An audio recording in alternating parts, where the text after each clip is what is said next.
Welcome back. This is Obsessed with Tech, and I'm Robin Johnston, and actually you're watching our first official episode of Obsessed with Tech.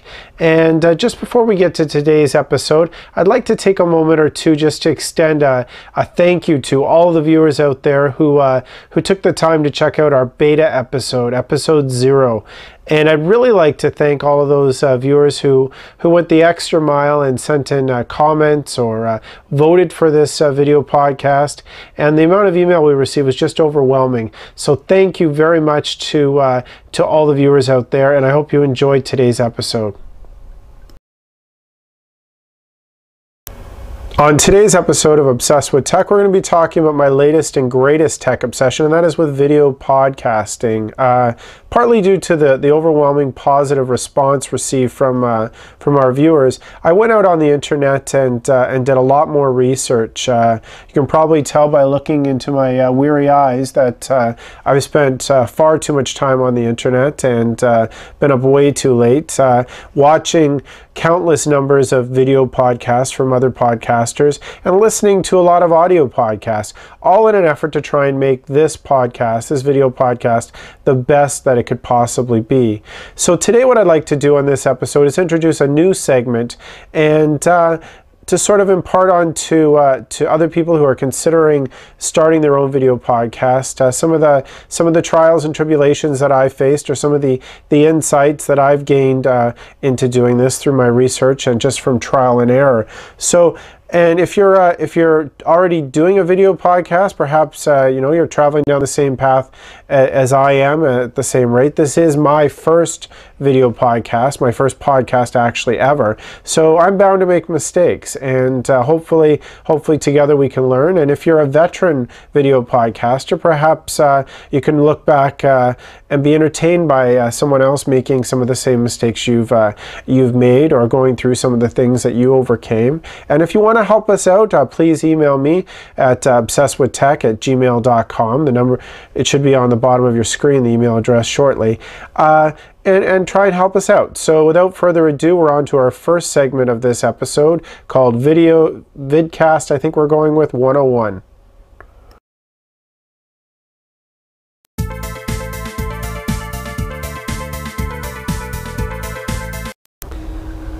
Probably one of the most important things that I learned while starting video podcasting is that I wasn't aware of, was the fact that it takes a lot of time. How much time? Well, to give you an idea, for this 7 to 10 minute video podcast that I produce weekly, it takes roughly that many hours, 7 to 10 hours to put out, and that includes research beforehand, screen captures if I need to have them, rehearsing, setting up equipment if need be, taping it, editing it, and then publishing it up into the different file formats that are required for my viewers. So it does take a little bit of time, and I don't say that to discourage you. I'm just saying that go into it with eyes wide open and you know, embrace it. If it was double the amount of time, I'd still probably do it and love doing it. But just be aware, it does take a little bit of time, and there are also a number of first-time requirements as well, such as the time required to set up a hosting spot for your video podcast or your vidcast. You're going to have to find a host and either set up a video blog, or there are a number of different hosting options. I'm with Podshow. I figure if it's good enough for Geekbrief, it's good enough for me. And they've been treating me well so far. You know, it's a fairly simple interface, easy to use. What else? You're going to have to, once you do that, you're going to also have to find a way of a directory for actually listing it, so other people can find it. Also, if you need any album art to post along with it in iTunes or any other place that you're listing your video podcast or your vidcast, you're going to have to create that artwork, or at least get it created. There's also initial times for setting up, you know, intros or little promos for your show.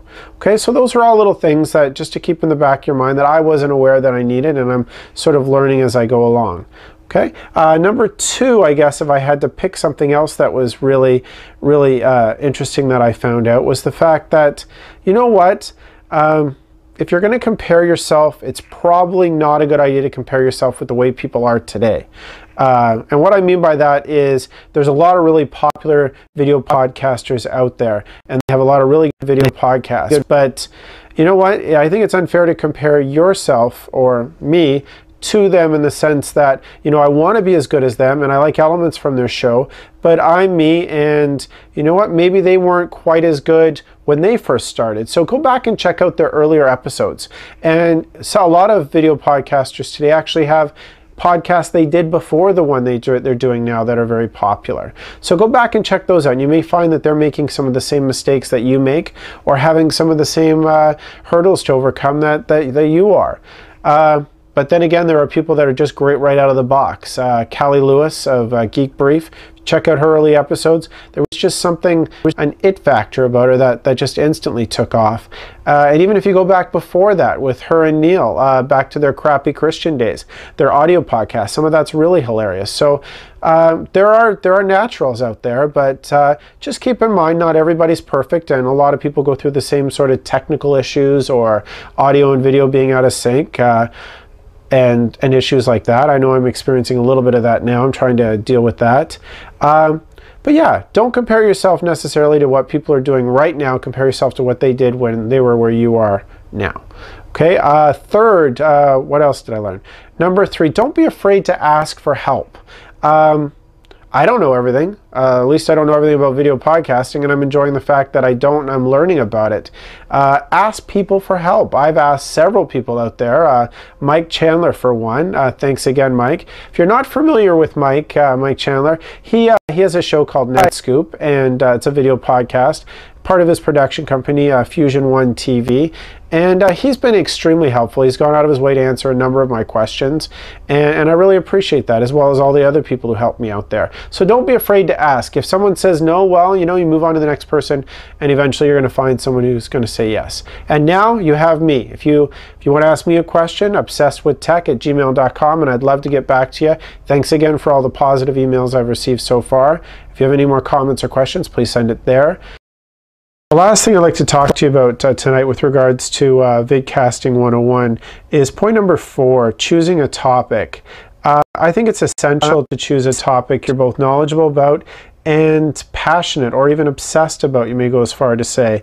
I believe that if you don't do that, the sheer time commitments, the amount of energy that's involved and resources that are involved in creating a video podcast are just too great to pick a topic that you sort of just have a casual interest in. I haven't shared this with you before, but during my day job, I teach technology, actually. I teach it from kindergarten to grade 8. I've taught high school students.